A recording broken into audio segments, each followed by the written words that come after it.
ዳግም ከሚመጣው ከጌታችን ከኢየሱስ ክርስቶስ ጸጋና ሰላም ጣፋጭ ሕይወት ለከበራችሁ ቅዱሳን ሁሉ ይሁን።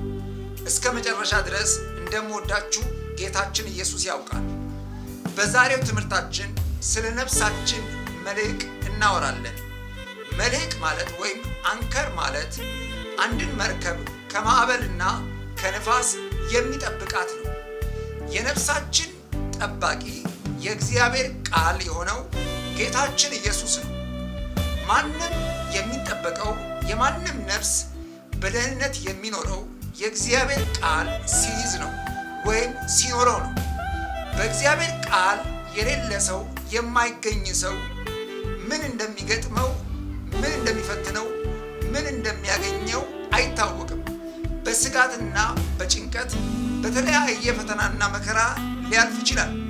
ሆኖም ግን የእግዚአብሔር ቃል ከሌለን የሚያድንን እናጣለን።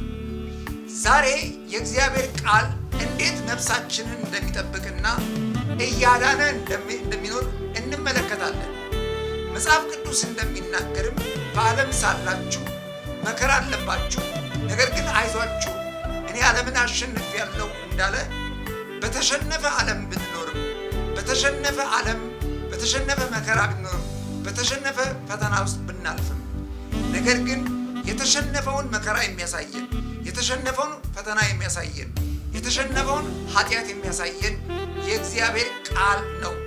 ጻድቅ በእምነት በሕይወት ይኖራል እንደሚል አንድ ሰው የተጻፈለትን የእግዚአብሔር ቃል ካላመነና በእምነትም በተግባር ካላሳየ ነገሩን ማለፍ ወይም ማሸነፍ አይችልም። ስለዚህ ያሸነፍነውን ሕይወት እንድናይ የእግዚአብሔር ቃል በዛሬ ትምህርታችን እንመለከታለን። አንዳንድ ሰዎች መኖሪያ ቤታቸውን ሲገነቡ ከመኖር አኳያ ብቻ ሳይሆን የሚገነቡት ሴኩሪቲውንም ታሳቢ በማድረግ ነው። ሲገዙ ራሱ ቦታ ሲገዙ ራሱ ለሴኩሪቲያቸው ምቹ የሆነን ቦታ በማየትም ጭምር ነው። የነፍሳችን ሴኩሪቲ የሚጠብቀው የእግዚአብሔር ቃል ነው። ለነፍሳችን በዋናነት መዳን ብቻ ሳይሆን ሴኩሪቲም ያስፈልጋታል። ይህንን ሴኩሪቲ ደግሞ የሚያደርግ ደግሞ የእግዚአብሔር ቃል ነው። የእግዚአብሔር ቃል የነፍስህን ዙሪያ ይጠብቃል። የነፍስህን አጠቃላይ ሕይወት፣ ሰላሟን፣ ደስታዋን፣ እረፍቷን ሁሉ ነገር ይጠብቃል። የእግዚአብሔር ቃል እንግዲህ በማቴዎስ 7:24-25 ያለውን ስንመለከት ስለዚህ ይህንን ቃሌን ሰምቶ የሚያደርገው ቤቱን በዓለት ላይ የሰራን ልባም ሰው ይመስላል ይላል። እንግዲህ ዝናብም ወረደ ይላል፣ ጎርፍም መጣ ይላል፣ ንፋስም ነፈሰ፣ ያንን ቤት ላላለም ይላል፣ ያ ቤት አልወደቀም ይላል። እንግዲህ አስቡት፣ የሚወርድባችሁ ነገር አለ ስትኖሩ፣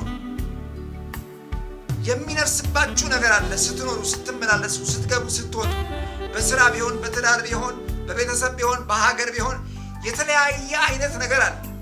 እንደ ዝናብ የሚታይ እንደ ንፋስ የሚነፍስ እንደ ጎርፍ የሚመጣ ነገር በሕይወታችሁ አለ። ኃጢአት አለ፣ መከራ አለ፣ ፈተና አለ። ከነዚህ ሁሉ ግን ነፍሳችሁ የነፍሳችሁን ደህንነት የሚጠብቅ፣ ሰላማችሁን የሚጠብቅ፣ ደስታችሁን የሚጠብቅ፣ ረፍታችሁን የሚጠብቅ የእግዚአብሔር ቃል ነው። ስለዚህ ይህንን ሰምቶ የሚያደርገው ነው። ሰሚ አላጣንም፣ እናውቃለን። እኔም እሰማለሁ፣ ምናልባት እናንተም ትሰማላችሁ። ነገር ግን ማድረጉ ላይ ነው ጥያቄ ምልክት። የእግዚአብሔር ጸጋ የእግዚአብሔርን ቃል በትክክል እንድታደርጉ ይረዳችኋል። ይህም የእግዚአብሔር ጸጋ የነፍሳችሁ መልሕቅ ነው። አሁን መስማትና መቀበልና መሆን እንድንችል በሄድንበት ሁሉ የእግዚአብሔር ቃል ማድረግ እንድንችል የእግዚአብሔር ጸጋ ይረዳናል። እንግዲህ ሰዎች ለእግዚአብሔር ቃል ያላቸው ቦታ ሰፊ ልብ ሊኖራቸው ይገባል። ለዚህም ነው ቃሉ የሚለው ልጄ ሆይ ልብህን ስጠኝ የሚል። ዛሬ ትልቁ ስጦታችሁ ለእግዚአብሔር መሆን ያለበት የነፍሳችሁ ደህንነት እንዲጠበቅ ልባችሁን ለእግዚአብሔር ቃል መስጠት ነው። እሱ ደህንነት ደህንነታችሁ ይጠብቃል። የእግዚአብሔር ቃል እንዳትናወጡ ይረዳችኋል። የእግዚአብሔር ቃል እንዳትሸነፉ ይረዳችኋል። የእግዚአብሔር ቃል ሰላማችሁን እንዳታጡ ይረዳችኋል። የእግዚአብሔር ቃል ደስታችሁን እንዳታጡ ይረዳችኋል። ስለዚህ ወደ እግዚአብሔር ቃል ኑ። የእግዚአብሔር ቃል የነፍሳችሁ መልህቅ። ስለዚህ ስሙት፣ የእግዚአብሔርን ቃል አድርጉት። እግዚአብሔር እኔና እናንተን አሸናፊዎች ሊያደርገን ይፈልጋል። ዓለምን አሸናፊዎች፣ መከራን አሸናፊዎች፣ ፈተናን አሸናፊዎች፣ ችግርን፣ ኃጢአትን፣ ጥላቻን፣ ስድብን፣ ብዙ መሸነፍ የሚገባው ነገር አለ። ይህን ሁሉ ጌታችን ኢየሱስ አሸንፎታል። ያሸነፈውን ሕይወት ዋንጫውን ለመቀበል ከፈለጋችሁ ወደ እግዚአብሔር ቃል ኑ። እምነት በመስማት ነው። ያልሰማኸውን ማመን አትችልም። በአየር አሁን ብዙዎች የእምነት ጥሰት እየፈጸሙ ነው። በዚህ ሰዓት ብዙዎች በቤተክርስቲያን በየአካባቢው የእምነት ጥሰት እየፈጸሙ ነው።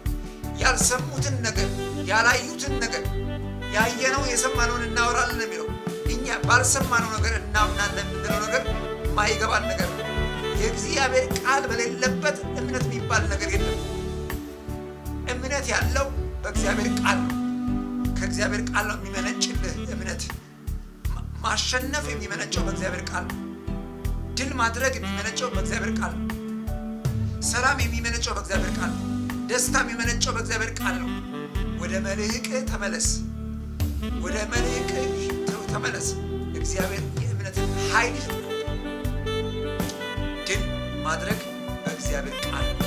ስለዚህ ነፍሳችሁ እንዲጠበቅ ከተፈለገ፣ ደስታችሁ እንዲጠበቅ ከተፈለገ፣ ሰላማችሁ እንዲጠበቅ ከተፈለገ፣ ቤተሰብ፣ ሀገር፣ አካባቢ፣ ቤተ ክርስቲያን እንድትጠበቅ የሚያደርጋት የነፍሳችን መልህቅ የእግዚአብሔር ቃል።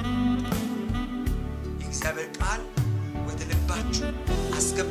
ሰላማችሁ ሰላም፣ ደስታችሁ እጅግ የከበረ ይሆናል። ስለዚህ ወደ እግዚአብሔር ቃል በመመለስ ደስታችንን እንጠብቅ።